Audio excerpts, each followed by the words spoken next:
ప్రపంచంలోనే అరుదైన జీవ వైవిధ్యానికి నిలయమైన శేషాచలం ఇప్పుడు కాంక్రీట్ జంగిల్గా మారే ప్రమాదాన్ని ఎదుర్కొంటోంది. పచ్చటి అడవిని కాపాడుకోవాల్సిన అవసరం రోజురోజుకు పెరుగుతోంది. అభివృద్ధి పేరుతో జరుగుతున్న ఆక్రమణలు శేషాచలం అడవి ఉనికే ముప్పుగా మారుతున్నాయి. అక్రమ నిర్మాణాలు, అడవుల నరికివేతతో వన్యప్రాణుల ఆవాసాలు కోల్పోయి జనావాసాలు బాట పడుతున్నాయి. ఒకవైపు నగర విస్తరణ, మరోవైపు ఆక్రమణలు. ఈ రెండింటి మధ్య శేషాచలం అడవి క్రమంగా కుంచుకుపోతోంది.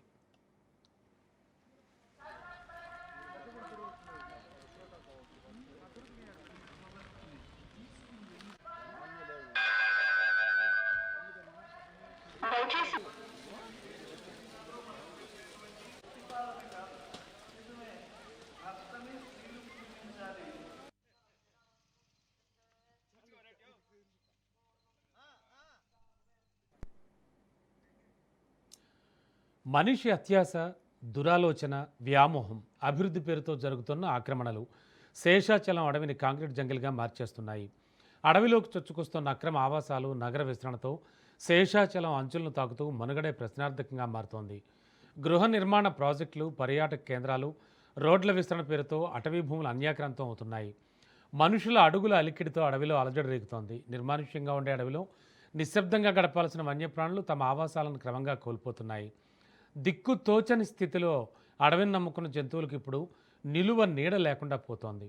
ఆహారం, నీటి కోసం వన్యప్రాణులు అడవిని దాటి జనావాసాలకు రావాల్సిన దుస్థితి ఏర్పడింది.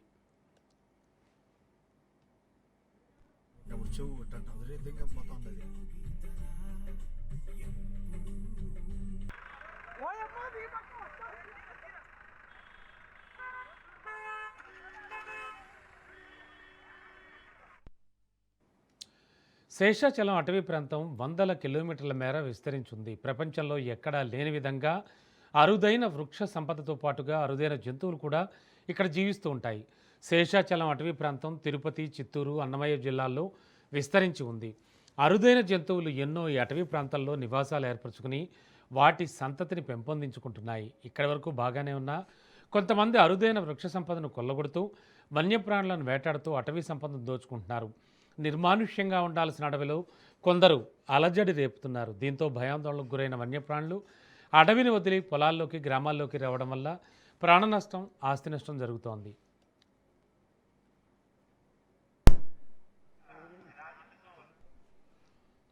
రోడ్డు ప్రమాదాలు, విద్యుద్ఘాతాలు, వేటగాళ్ల ఉచ్చులకు చిక్కి మూగజీవాలు ప్రాణాలు కోల్పోతున్నాయి.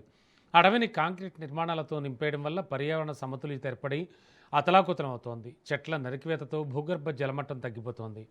ఉష్ణోగ్రతలు పెరుగుతున్నాయి. శేషాచలం అడవుల్లోని అరుదైన వృక్షజాతులు, ముఖ్యంగా ప్రపంచ ప్రసిద్ధిగాంచిన ఎర్రచందనం సంపద అక్రమ రవాణాకు గురవుతోంది. అడవిలోని సహజ సిద్ధమైన జల వనరులు కలుషితం కావడంతో పర్యావరణం దెబ్బతింటోంది.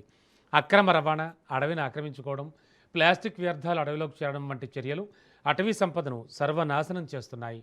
రేపటి తరాలకు మనం మిగిల్చేది పచ్చని అడవుల్ని కాదు, కేవలం కాంక్రీట్ జంగిల్ మాత్రమే.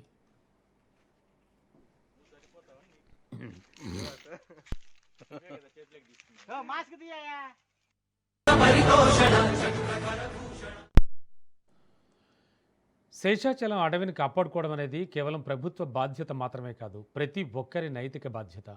అడవి అంచున జరిగే నిర్మాణాలను అరికట్టడం, కఠినమైన అటవీ చట్టాలను అమలు చేయడం, పర్యావరణ స్పృహను పెంపొందించుకోవడం, వీటి ద్వారానే ఈ అడవిని, అందులోని జీవరాశుల్ని మనం కాపాడుకోగలం. అడవి లేనిదే మనం లేం. పచ్చదనాన్ని కాపాడడం అంటే మన ఉనికిని మనం కాపాడుకోవడమే.